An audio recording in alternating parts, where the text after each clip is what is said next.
അടുത്തത് നമ്മൾ നോക്കാൻ പോകുന്നത് മെഷേഴ്സ് ഓഫ് ഡിസ്പേർഷനാണ്. അപ്പോൾ നമ്മൾ ഇതൊരു മെഷേഴ്സ് ഓഫ് സെൻട്രൽ ടെൻഡൻസി അല്ലെങ്കിൽ ആവറേജ് ആണ് നമ്മൾ പഠിച്ചു കഴിഞ്ഞിട്ടുണ്ടായിരുന്നത് അല്ലേ. അപ്പോൾ what was an average? Average എന്ന് പറഞ്ഞാൽ ഒരു സിംഗിൾ വാല്യൂ ആണ്. നമ്മുടെ ഡാറ്റേനെ റെപ്രസെൻറ്റ് ചെയ്യുന്ന it's a single value which represents the whole set of values. അതാണ് നമ്മൾ ആവറേജ് കൊണ്ട് അല്ലെങ്കിൽ മെഷർ ഓഫ് സെൻട്രൽ ടെൻഡൻസി കൊണ്ട് ഉദ്ദേശിച്ചിട്ടുണ്ടായിരുന്നത്. അപ്പം നമുക്ക് കുറച്ച് സെറ്റ് ഓഫ് ഡാറ്റ ഉണ്ടായിരുന്നെങ്കിൽ ഞാൻ ഇപ്പം ആവറേജ് ഇപ്പം ഞാനൊരു 20 ആണ് എന്ന് ഞാൻ നിങ്ങളോട് പറയുകയാണെങ്കിൽ നിങ്ങൾ എന്ത് മനസ്സിലാക്കും? എൻ്റെ കയ്യിലുള്ള ഡാറ്റയുടെ വാല്യൂ 20ൻ്റെ അറൗണ്ടുള്ള വാല്യൂസാണ് എന്നുള്ളൊരു ഐഡിയ നിങ്ങൾക്ക് കിട്ടി. എന്നാൽ ഈ വാല്യൂസ് പറഞ്ഞപ്പോൾ 20 എന്ന് പറയുന്ന ആവറേജ് വരുന്ന ഡാറ്റയിൽ വാല്യൂസ് ചിലപ്പം പലതരത്തിലാവാം. ചിലപ്പം എനിക്ക് കിട്ടിയ വാല്യൂസ് 18, 19, 20, 21, 22 എന്ന രീതിയിൽ ഒരു ഡാറ്റ ആയിരിക്കും. ഈ ഡാറ്റയുടെ ആവറേജ് ആയിട്ട് നമുക്ക് എന്തിനാ പറയാം? 20നെ പറയാം.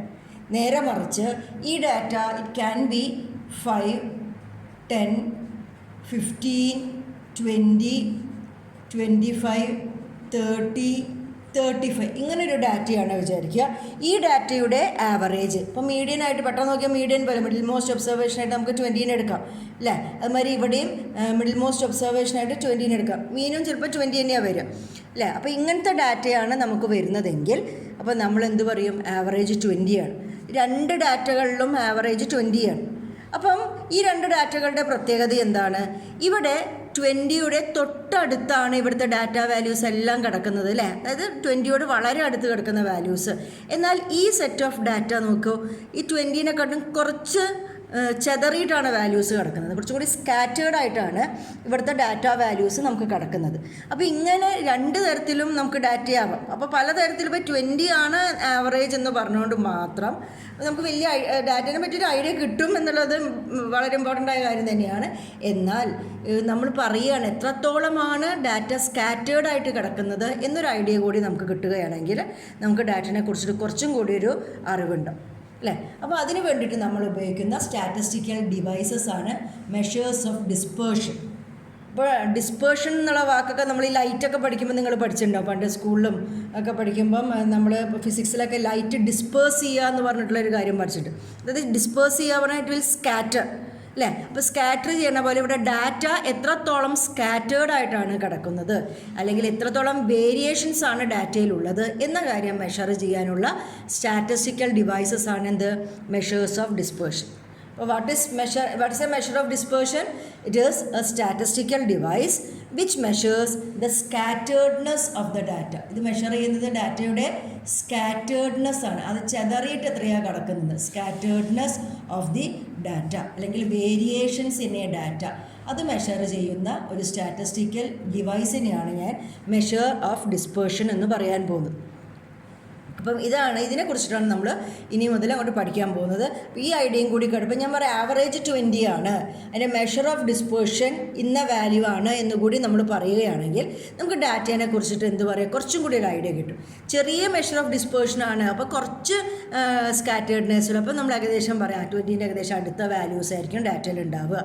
എന്നാൽ മെഷർ ഓഫ് ഡിസ്പേർഷൻ വലിയ വാല്യൂ ആണ് എന്ന് പറഞ്ഞാൽ നമ്മൾ വിചാരിക്കുക 20 ആണ് ആവറേജ്, വലിയ മെഷർ ഓഫ് ഡിസ്പേർഷൻ ഉണ്ട് എന്ന് പറഞ്ഞാൽ വാല്യൂസ് കുറച്ചുകൂടി ചെതറിയിട്ടാണ് കിടക്കുന്നത്, കുറച്ചുകൂടി വിട്ടുവിട്ടിട്ടാണ് കിടക്കുന്നുണ്ടാവുക. ഡാറ്റയിൽ നിന്ന് കുറച്ചും കൂടി സ്കാറ്റേർഡ് ആയിട്ടാണ് കിടക്കുന്നത് എന്ന് പറഞ്ഞൊരു ഐഡിയ കൂടി നമുക്ക് എവിടെ നിന്ന് കിട്ടും? ആ ഡിസ്പേർഷൻ കൂടി വന്നാൽ കിട്ടും. അപ്പോൾ അതാണ് നമ്മൾ ചെയ്യാൻ പോകുന്നത്. അപ്പോൾ ഒരു മെഷർ ഓഫ് ഡിസ്പേർഷൻ പഠിക്കുമ്പോൾ നമ്മൾ അതിന് വേണ്ടിയിട്ട് അതിൻ്റെ ഒരു ഡിസൈറബിൾ പ്രോപ്പർട്ടീസ് നമ്മൾ നോക്കാൻ പോവുകയാണ്. അത് നമ്മൾ ആവറേജസിൽ പറഞ്ഞ അതേപോലത്തെ കാര്യങ്ങൾ തന്നെയാണ് desirable properties of a good measure of dispersion.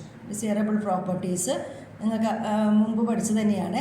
അതായത് it should be well defined, it should be rigidly defined, അല്ലെങ്കിൽ അതെന്തായിരിക്കണം? It should be well defined.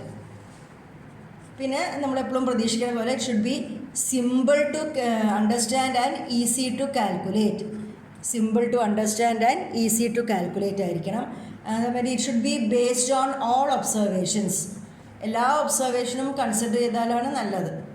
It should be based on all observations and it should not be affected by extreme values. It should not be affected by extreme values ഇവരെ affect ചെയ്യാൻ പാടില്ല. Should not be affected by extreme values. പിന്നെ നമ്മൾ പറയുന്ന വേറൊരു കാര്യം എന്ന് പറഞ്ഞാൽ മാത്തമാറ്റിക്കൽ ട്രീറ്റ്മെൻറ്റിന് സാധിക്കണം. Should be capable of further mathematical treatment, അതായത് കമ്പൈൻഡ് ആയിട്ടുള്ള വാല്യൂസ്, മെഷർ ഓഫ് ഡിസ്പേർഷനുകളൊക്കെ നമുക്ക് കണ്ടുപിടിക്കാൻ സാധിക്കണം. And it should have sampling stability, അതായത് ഒരു ഡാറ്റയിൽ നിന്ന് പലതരം സാമ്പിൾ എടുക്കുകയെന്ന് വെച്ചാൽ അതിൻ്റെ മെഷേഴ്സ് ഓഫ് ഡിസ്പേർഷനുകൾ വളരെ വ്യത്യാസമാവാൻ പാടില്ല. അപ്പോൾ ഇങ്ങനത്തെ കാര്യങ്ങളെല്ലാമാണ് നമ്മളൊരു ഡിസൈറബിൾ പ്രോപ്പർട്ടീസ് എന്ന് പറഞ്ഞിട്ട് നമ്മൾ പ്രതീക്ഷിക്കുന്നത്. ഇപ്പോൾ എല്ലാ മെഷേഴ്സ് ഓഫ് ഡിസ്പേർഷനുകൾക്കും എല്ലാ പ്രോപ്പർട്ടിയൊന്നും ഉണ്ടാവണമെന്നില്ല അല്ലേ. അപ്പോൾ കൂടുതൽ പ്രോപ്പർട്ടീസ് എല്ലാത്തിനും ഓരോന്നിനും ഓരോ പ്രോപ്പർട്ടീസ് ആയിരിക്കും ഉണ്ടാവുക, ഓരോ തരത്തിലുള്ള പ്രോപ്പർട്ടീസ് ആയിരിക്കും ഉണ്ടാവുക. ചിലത് വെൽ ഡിഫൈൻഡ് ആയിരിക്കാം, ചിലതല്ല ബേസ്ഡ് ഓൺ ഓൾ ഒബ്സർവേഷൻസ് ആയിരിക്കാം, അങ്ങനെ അങ്ങോട്ടും ഇങ്ങോട്ടും മാറിക്കൊണ്ടേയിരിക്കും.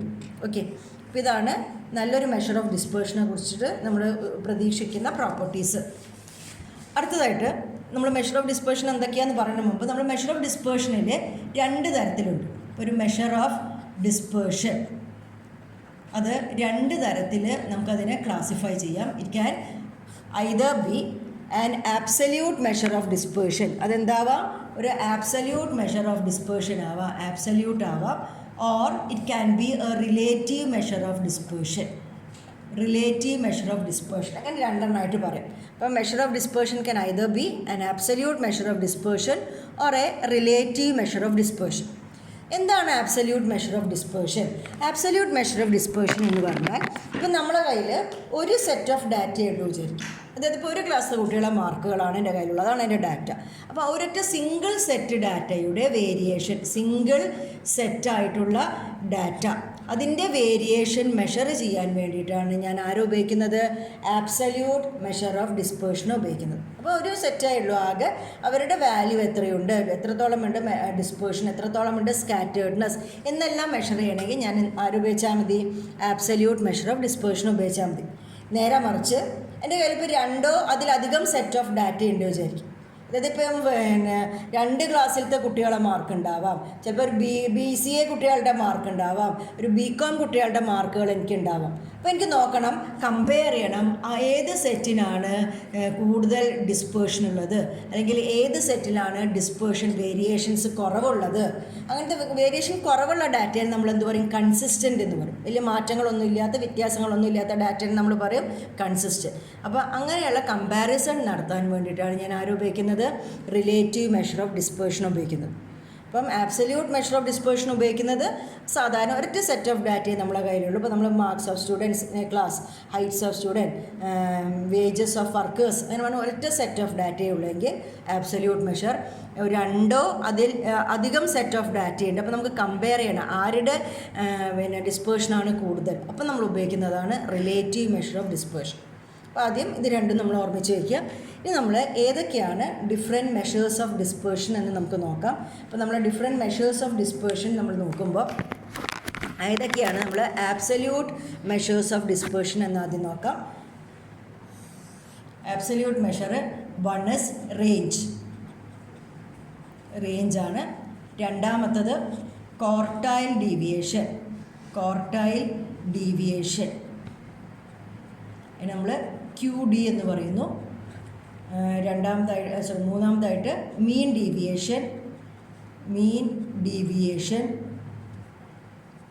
Is MD. നാലാമതായിട്ട് സ്റ്റാൻഡേർഡ് ഡീവിയേഷൻ ഓർ SD. ഇതാണ് ഏറ്റവും ഇമ്പോർട്ടൻ്റ് ആയിട്ടുള്ള measure of dispersion. And relative measure of dispersion എന്ന് പറഞ്ഞാൽ അതിൻ്റെ പേരുകളൊക്കെ ഇതേപോലെ തന്നെയാണ്, കോഎഫിഷ്യൻ്റ് എന്നും കൂടി വരും. അപ്പം കോഎഫിഷ്യൻ്റ് ഓഫ് റേഞ്ച് ഉപയോഗിച്ചിട്ട് നമ്മൾ കണ്ടുപിടിക്കുന്ന റിലേറ്റീവ് മെഷർ ഓഫ് ഡിസ്പേർഷൻ എന്താ പറയുന്നത്, coefficient of range. Quartile deviation ഉപയോഗിച്ചിട്ട് അതിന് കറസ്പോണ്ടിങ് ആയിട്ടുള്ളത് coefficient of quartile deviation. And mean deviation ഉപയോഗിച്ച് കാണുന്നതിന് കോഎഫിഷ്യൻ്റ് ഓഫ് മീൻ ഡീവിയേഷൻ എന്ന് പറയുന്നു. ആൻഡ് സ്റ്റാൻഡേർഡ് ഡീവിയേഷൻ ഉപയോഗിച്ചിട്ട് കാണുന്നതിന് കോഎഫിഷ്യൻ്റ് ഓഫ് സ്റ്റാൻഡേർഡ് ഡീവിയേഷൻ എന്ന് പറയുന്നു. ആൻഡ് ഇവിടെ ഒരാളും കൂടിയുണ്ട്, it's called coefficient of variation എന്ന് പറഞ്ഞാൽ 2 ആളെ ഇവിടെ നിന്ന് ഉണ്ടാക്കാം. അപ്പം ഇങ്ങനെയാണ് നമ്മൾ പഠിക്കാൻ പോകുന്ന absolute measures of dispersion. And corresponding to each absolute measure of dispersion there is a relative measure of dispersion. എങ്ങനെയാണ് റിലേറ്റീവ് മെഷർ ഓഫ് ഡിസ്പേർഷൻ സാധാരണയായിട്ട് കണ്ടുപിടിക്കുക? ഒരു ആബ്സല്യൂട്ട് മെഷർ ഓഫ് ഡിസ്പേർഷനെ അതിനെ ഒരു ആവറേജ് കൊണ്ട് സാധാരണ ഡിവൈഡ് ചെയ്തിട്ട്, എവിടെ നിന്നാണോ ഡിസ്പേർഷൻ എടുത്തിരിക്കുന്നത് ഒരു ആവറേജ് കൊണ്ട് ഡിവൈഡ് ചെയ്തിട്ട് കണ്ടുപിടിക്കുകയാണ് റിലേറ്റീവ് മെഷർ ഓഫ് ഡിസ്പേർഷൻ ചെയ്യുന്നത്. അപ്പം ഇത്ര കാര്യങ്ങളാണ് നമ്മൾ ഈ ഇതിൽ ക്ലാസ്സിൽ പഠിക്കാൻ പോകുന്നത്. ഇനി നമ്മൾ ഓരോ മെഷേഴ്സ് ഓഫ് ഡിസ്പേർഷൻ എന്താണ് എന്നാണ് നമ്മളിവിടെ നോക്കാൻ പോകുന്നത്. അപ്പോൾ ഫസ്റ്റ് വൺ ഇസ് റേഞ്ച്. എന്താണ് റേഞ്ച് എന്ന് നോക്കാം. What is range? റേഞ്ച് എന്ന് പറഞ്ഞാൽ നമ്മുടെ ഡാറ്റയുടെ റേഞ്ചാണ് പറയുന്നത്. അപ്പോൾ ഡാറ്റയിലുള്ള ഏറ്റവും highest value minus the lowest വാല്യൂവിനെ ഡാറ്റ, അതിൻ്റെ ഡിഫറൻസിനെയാണ് നമ്മൾ എന്ത് പറയുന്നത്? റേഞ്ച് എന്ന് പറയുന്നത് എല്ലാ കേസുകളും. അപ്പോൾ what is range? Range is equal to highest value minus lowest value പിന്നെ ഡാറ്റ. അതിനെയാണ് നമ്മൾ റേഞ്ച് എന്ന് പറയുന്നത്. ഏത് ഡാറ്റയാണെന്ന് വെച്ചാലും ഇത് തന്നെയാണ് അവിടുത്തെ formula.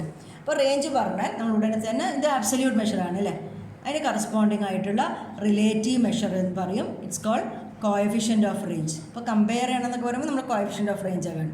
What is coefficient of range?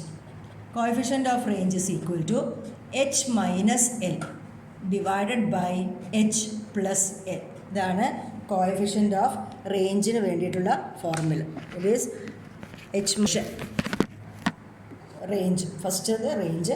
ഇനി നമ്മൾ ഡിസ്ക്രീറ്റ് സീരീസിൽ നമുക്ക് റേഞ്ചും കോഎഫിഷ്യൻ്റ് ഓഫ് റേഞ്ചും കണ്ടുപിടിക്കാം. അപ്പോൾ ഡിസ്ക്രീറ്റ് സീരീസിൽ നമുക്കറിയാം, നമുക്ക് ക്ലാസ്സുകളും ഒബ്സർവേഷനുകളും ഫ്രീക്വൻസികളും ആണുള്ളത്. ഇത് ഡിസ്ക്രീറ്റ് സീരീസാണ്. ഡിസ്ക്രീറ്റ് സീരീസിലുള്ള കേസാണ് നമ്മൾ ചെയ്യാൻ പോകുന്നത്. Find range and coefficient of range തന്നെയാണ്. ഒബ്സർവേഷൻസും ഫ്രീക്വൻസി ഉണ്ട്. ഒബ്സർവേഷൻ 6, 7, 8, 9, 10, 11, 12, 15 ഇങ്ങനെയാണ് തന്നിരിക്കുന്നത്. ഫ്രീക്വൻസി തന്നിട്ടുണ്ട് 10, 15, 12, 18, 3, 7, 2, 8 ഇതാണ് നമുക്ക് ക്വസ്റ്റ്യൻ തന്നിരിക്കുന്നത്. അപ്പോൾ നമ്മൾ വാട്ട് ഈസ് റേഞ്ച്? ഞാൻ പറഞ്ഞ റേഞ്ചിൻ്റെ ഫോർമുല ഈ സെയിം ആണ് അല്ലേ, എച്ച് മൈനസ് എൽ ആണ്. അപ്പോൾ ഇവിടെ എച്ചും എല്ലും കണ്ടാൽ മതി. ഡാറ്റയിലുള്ള highest value and lowest value. നമ്മളിവിടെ ഫ്രീക്വൻസി കൺസിഡർ ചെയ്യേ വേണ്ട. ഇവിടുത്തെ ഹയസ്റ്റ് വാല്യൂ ഏതാണ്? 15 ആണ്. Which is the lowest value? 6 ആണ്. അപ്പോൾ this is highest and this is lowest. Therefore range is equal to 15 minus 6 which is 9. അതുമാതിരി കോഎഫിഷ്യൻ്റ് ഓഫ് റേഞ്ചും കൂടി കാണാം. Coefficient of ranges h minus l divided by h plus l. That is 15 minus 6 divided by 15 plus 6. That is 9 divided by 21. That is range in നമ്മൾ discrete series. ഇതേമാതിരി നമുക്ക് continuous സീരീസിലുള്ള range നോക്കാം. Continuous സീരീസാണ് നമ്മൾ നോക്കുന്നത്. Continuous സീരീസിൽ റേഞ്ചാണ് നോക്കുന്നത്. അപ്പോൾ continuous സീരീസിൽ ക്ലാസ്സും ഉണ്ടാവും ഫ്രീക്വൻസി ഉണ്ടാവും അല്ലേ. റേഞ്ചും കോഎഫിഷ്യൻ്റ് ഓഫ് റേഞ്ച് നോക്കാം. എനിക്ക് ക്ലാസ് തന്നിട്ടുണ്ട് 10 to 20, 20 to 30, 30 to 40, 40 to 50, 50 to 60. ഇതാണ് നമ്മുടെ ക്ലാസ്സുകൾ. ഫ്രീക്വൻസി 3, 2, 6, 5, 7 അങ്ങനെ ഫ്രീക്വൻസി തന്നിട്ടുണ്ട്. ഇവിടെ range is highest minus lowest. ഇപ്പോൾ നമ്മൾ ഡാറ്റ മാത്രം ഇവിടെ ശ്രദ്ധിച്ചാൽ മതി. ഡാറ്റയിലെ highest value minus lowest value. ഇവിടെ ക്ലാസ്സുകളാണ് തന്നിരിക്കുന്നത്. അപ്പോൾ ഈ ഡാറ്റയിൽ വരാവുന്ന ഏറ്റവും ഹയസ്റ്റ് വാല്യൂ ഏതാണ്? 60 ആണ് അല്ലേ. ആൻഡ് ഡാറ്റയിൽ വരാവുന്ന ഏറ്റവും ലോവസ്റ്റ് വാല്യൂ എന്താണ്? 10 ആണ്. ഹയസ്റ്റ് വാല്യൂ ഇസ് ദ എന്താണ്? Upper limit of the last class അല്ലേ. And lowest value is the lower limit of the first class.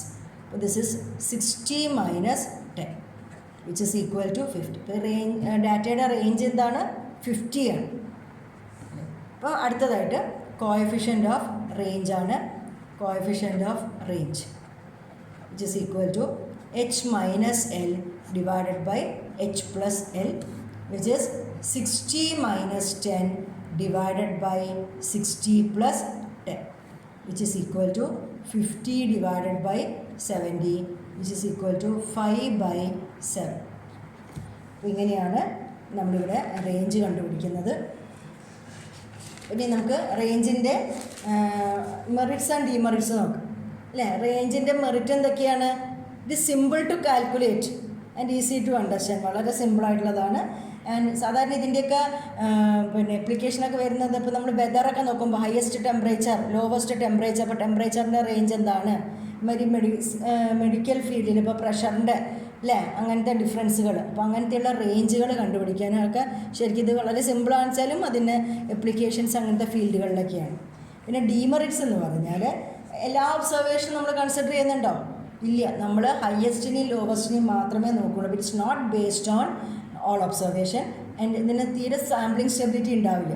Different സാമ്പിളുകൾ എടുത്താൽ പല പല റേഞ്ചുകളായിരിക്കും ഉണ്ടാവുക. ആൻഡ് ഓപ്പൺ ആൻഡ് ഡാറ്റയൊക്കെ വന്നാൽ ഇത് കാൽക്കുലേറ്റ് ചെയ്യാൻ പറ്റുമോ? ഇവിടെ ഇപ്പോൾ ലെസ് ദാൻ 20 എന്നാണ് വന്നതെങ്കിൽ ലോവർ ലിമിറ്റ് നമുക്ക് അറിയില്ല, ലീസ്റ്റ് വാല്യൂ ഏതാണെന്ന് അറിയില്ല. അപ്പോൾ അങ്ങനത്തെ കേസുകളിലൊന്നും നമുക്ക് എന്ത് കണ്ടുപിടിക്കാൻ പറ്റില്ല? റേഞ്ചിനെ കണ്ടുപിടിക്കാൻ പറ്റില്ല. അപ്പോൾ ഇതൊക്കെയാണ് റേഞ്ചിൻ്റെ മെറിറ്റ്സ് ആൻഡ് ഡിമെറിറ്റ്സ്.